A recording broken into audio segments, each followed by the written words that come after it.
नमस्कार दोस्तों, पीसीएस पाठशाला में आप सभी का स्वागत है। Ghatnachakra TGT PGT net history की सीरीज चल रही है और यह आपका 13वां सीरीज है। अगर इसके पहले का वीडियो अगर आप लोगों ने नहीं देखा है तो प्लेलिस्ट में जाइएगा। Ghatnachakra TGT PGT net history के नाम से प्लेलिस्ट बनी हुई है। जितने भी प्रीवियस ईयर के क्वेश्चन हैं टीजीटी के, पीजीटी के, नेट आदि के, वह सब एक जगह आप लोग को मिल जाएंगे। देखिए दोस्तों, आइए शुरुआत करते हैं। 13वां भाग है और यह मोस्ट इंपॉर्टेंट बुक है घटनाचक्र की, जिसकी सीरीज मैं लाया हूँ। एक बात और कहना चाहूँगा आप सभी लोगों से कि 5500 वन लाइनर क्वेश्चन का रामबाण पीडीएफ तैयार है। हिस्ट्री का नोट्स, हिस्ट्री का पीडीएफ है। जिनको भी डाउनलोड करना है डिस्क्रिप्शन में लिंक दिया गया है, जाकर डाउनलोड कर लीजिएगा। आपका कुछ पेमेंट लगेगा, पेमेंट करने के बाद आराम से डाउनलोड हो जाएगा।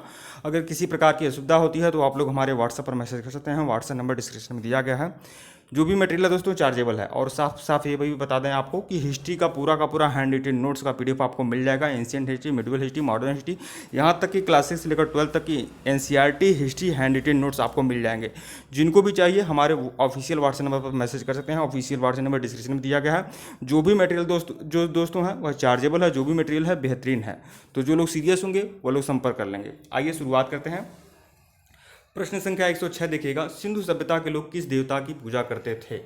तो सिंधु सभ्यता के लोग किस देवता की पूजा करते थे? पशुपति की पूजा करते थे। टीजीटी परीक्षा 2001 में पूछा गया प्रश्न है।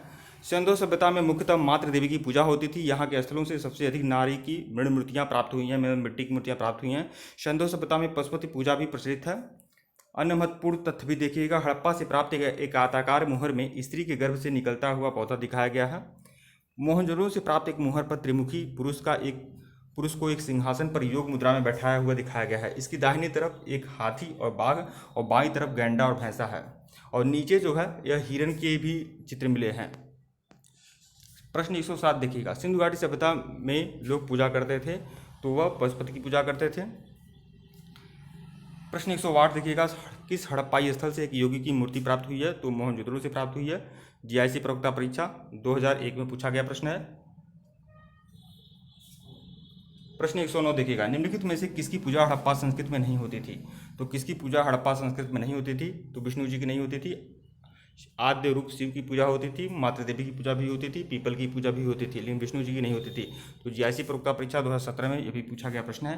हड़प्पा सभ्यता में ऐसी प्रचुर साक्ष्य मिलते हैं जिसके आधार पर यह परिलक्षित होता है कि धार्मिक विचारधारा मातृ देवी, पुरुष देवता, आदि रूप और लिंग योनि, वृक्ष प्रतीक वृक्ष प्रतीक में पीपल की पूजा, पशुवाद की पूजा आदि होती थी। जबकि विष्णु वैदिक कालीन देवता माने गए हैं, इनकी पूजा नहीं होती थी। प्रश्न 110 देखिएगा। स्वास्तिक प्रतीक का उदय किस काल में हुआ था? तो यह हुआ था सिंधु काल में। और स्वास्तिक जो चिन्ह है यह आपका हिंदुओं का, बौद्धों का, जैनों का, तीनों का बहुत ही महत्वपूर्ण यह चिन्ह है, पवित्र चिन्ह है। मोहनजोदड़ो से प्राप्त मुहरों, चित्रकारियों, मृदभांडों पर स्वास्तिक के प्रमाण मिले हैं। यह हिंदुओं, बौद्धों, जैनों में समान रूप से पवित्र प्रतीक माना जाता है, जो कि सूर्य पूजा से संबंधित है। प्रश्न 111 देखिएगा। शैव धर्म का प्रारंभ किस काल में हुआ था? तो शैव धर्म का प्रारंभ जो हुआ था यह हड़प्पा काल में हुआ था। पीजीटी परीक्षा 2013 में यह पूछा गया प्रश्न है। शिव से संबद्ध धर्म को शैव कहा जाता है। शिव और उससे संबंधित धर्म की प्राचीनता प्रागैतिहासिक युग तक जाती है। सिंधु सभ्यता की खुदाई से मोहनजोदड़ो से एक मुद्रा पर पद्मासन में विराजमान एक योगी का चित्र मिलता है, जिसके सिर पर त्रिशूल जैसा आभूषण और 3 मुख है। सर जॉन मार्शल ने इस देवता की पहचान ऐतिहासिक काल के शिव से स्थापित की है। अनेक स्थलों में कई शिवलिंग भी प्राप्त होते हैं। इससे सूचित होता है कि यह भारत का प्राचीनतम धर्म है। प्रश्न 112 देखिएगा। किस स्थान से प्रसिद्ध पुरोहित आकृति प्राप्त हुई है? पुरोहित की आकृति कहाँ से मिली है? तो मोहनजोदड़ो से मिली है। यूपी जीआईसी परीक्षा 2009 में पूछा गया प्रश्न है।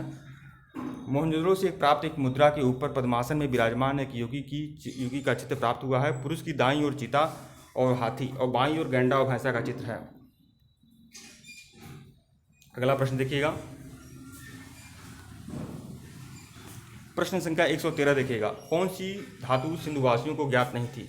तो चांदी, सोना, तांबा तो ज्ञात था, लेकिन लोहा का ज्ञान सिंधुवासियों को नहीं था। सिंधु सभ्यता कांस्य युगीन सभ्यता थी, जहाँ के लोग लोहे से परिचित नहीं थे।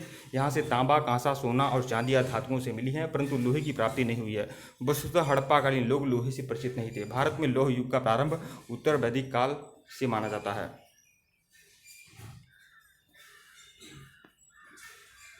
प्रश्न 114 देखिएगा। निम्नलिखित में से कौन सी धातु लोथल से विवृत नहीं है? तो कौन सी धातु लोथल से नहीं मिली है? तो वह सोना जो है वह लोथल से नहीं मिला है, जबकि चांदी, तांबा और कांसा जो है लोथल से मिला है। सिंधु सभ्यता से संबंधित लोथल नामक पुरा स्थल गुजरात के अहमदाबाद जिले में भोगवा नदी के तट पर सागरवाला गांव से 2 किलोमीटर उत्तर में स्थित है। लोथल से सोना धातु के बारे में जानकारी का कोई साक्ष्य नहीं मिला है, जबकि शेष अन्य धातुओं से प्राप्ति लोथल से हुई है। प्रश्न 115 देखिएगा, सिंधुवासियों का मुख्य भोज्य पदार्थ क्या है? तो सिंधुवासियों का मुख्य भोज्य पदार्थ क्या है? तो गेहूं और जौ जो है सिंधुवासियों का मुख्य भोज्य पदार्थ है। तो विकल्प बी जो है वो आपका सही है। गेहूं और जौ जो है सिंधुवासियों का मुख्य भोज्य पदार्थ है, गेहूं और जौ। गेहूं और जौ सिंधु सभ्यता के लोगों का मुख्य खाद्यान्न है। इस सभ्यता के लोगों को गेहूं और जौ के अतिरिक्त कपास, खजूर, तरबूज, मटर, राई, सरसों और तिल जैसी फसलों का ज्ञान भी था। अन्य महत्वपूर्ण तथ्य भी देखिएगा, बनावली से अच्छी किस्म का जौ प्राप्त हुआ है। लोथल से आटा पीसने वाली पत्थर की चक्की के 2 पार्ट मिले हैं। तथा सिंधु सभ्यता के मिट्टी के बर्तनों, मुहरों पर अनेक पेड़ पौधों का अंकन भी मिलता है। इसे पीपल, खजूर, नीम, नींबू, केला आदि के अंकन भी प्राप्त हुआ है। प्रश्न 116 देखिएगा, उपलब्ध प्रमाणों के आधार पर हड़प्पा सभ्यता ने मानव जाति को जो 2 अस्थायी उपहार प्रदान किए हैं, तो कौन सा 2 अस्थायी उपहार प्राप्त हुआ है? तो यह आप लोग देख लीजिए, गेहूं और कपास की खेती। हड़प्पा सभ्यता का ही देना गेहूं और कपास की खेती। यह टीजीटी परीक्षा 2011 में पूछा गया प्रश्न है। हड़प्पा सभ्यता के स्थलों पर खुदाई से प्राप्त सूती वस्त्रों के साक्ष्य प्राप्त हुए हैं। सर्वप्रथम 3000 ईसा पूर्व में यहाँ पर कपास की खेती का प्रारंभ किया गया था, जबकि मिस्र में इसकी खेती 2500 ईसा पूर्व के लगभग हुई थी। गेहूं यहाँ एक प्रमुख खाद्यान्न है। यहाँ गेहूं की 2 प्रजातियाँ ट्रिटिकम कम्पेट्स और एस्फेरोकोकम उगाई जाती थी, जिसका पैदावार आज भी पंजाब में होता है। तो यह अपने आप में बड़ी बात है। प्रश्न 117 देखिएगा, निम्नलिखित में से कौन सी वस्तु ईरानी पठार से सुमेरियों द्वारा आयात नहीं की जाती थी? तो कौन सी ऐसी वस्तु है जो ईरानी पठार से सुमेरियों द्वारा आयात नहीं की जाती थी, मतलब मेसोपोटामिया के लोगों के द्वारा? तो यह गेहूं जो है यह नहीं आयात की जाती थी। बाकी सब चीज़ें सुमेरियों द्वारा आयात की जाती थी ईरानी पठार से। NBS PGT परीक्षा 2017 में पूछा गया यह प्रश्न है। 2019 में 17 दिसंबर 2019 को पेपर हुआ था ये। सुमेरियों द्वारा ईरान के पठार से फिरोजा, क्लोराइट या लाजुली के अलावा कीमती वस्तुओं का आयात किया जाता था, परंतु गेहूं के आयात की कोई जानकारी यहाँ नहीं प्राप्त होती है। प्रश्न 118 देखिएगा, सिंधु सभ्यता निम्नलिखित में से किस सभ्यता की समकालीन थी? तो मिस्र की सभ्यता, मेसोपोटामिया की सभ्यता, क्रीट की सभ्यता की समकालीन थी, लेकिन चीन की सभ्यता के समकालीन नहीं थी। यह PGT परीक्षा 2011 में पूछा गया यह भी प्रश्न है। सिंधु घाटी की सभ्यता मिस्र, मेसोपोटामिया, क्रीट की सभ्यता की समकालीन थी। क्षेत्रफल की दृष्टि से यह भाग मिस्र, मेसोपोटामिया और क्रीट की अपेक्षा कहीं अधिक विस्तृत है। समकालीन विश्व की कोई अन्य सभ्यता सिंधु सभ्यता से विस्तृत नहीं है। इसके सभी स्थलों से प्राप्त तत्वों में न केवल समता है वरन एक रूपता भी है। सुमेरियों में सैंधव जैसी सभ्यता के बर्तन, मोहरों और चूल्हे भी मिले हैं। मिस्र में मिले आभूषण एवं श्रृंगार प्रसाधन सैंधव आभूषणों और श्रृंगार प्रसाधनों जैसे ही हैं। क्रीट सभ्यता में प्राप्त चित्र भी सिंधु घाटी सभ्यता के चित्रों के समान ही है। इन प्रमाणों से स्पष्ट होता है कि सिंधु सभ्यता का सुमेरियों और क्रीट सभ्यताओं से व्यापारिक संबंध था।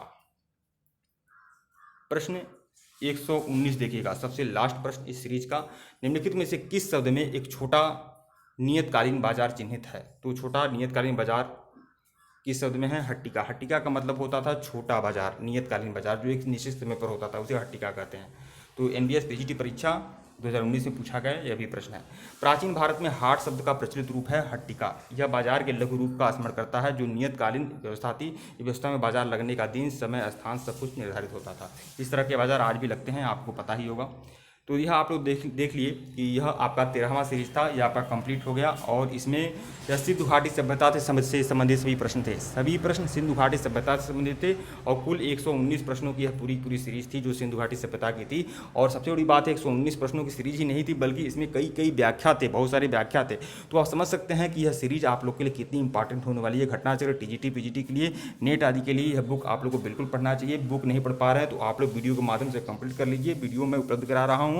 तो Ghatnachakra TGT PGT net history के नाम से प्लेलिस्ट बनी हुई है, आप सभी प्लेलिस्ट को फॉलो करिए। और देखिए जैसे सिंधु घाटी सभ्यता में 119 सारगर्भित प्रश्न की व्याख्या के साथ मैं कंप्लीट कर दिया हूँ, वैसे अब अगला सीरीज जो होगा वो वैदिक काल का होगा। वैदिक काल में भी कम से कम लगभग 150 से ज़्यादा प्रश्न रहेंगे, 150 के करीब प्रश्न रहेंगे।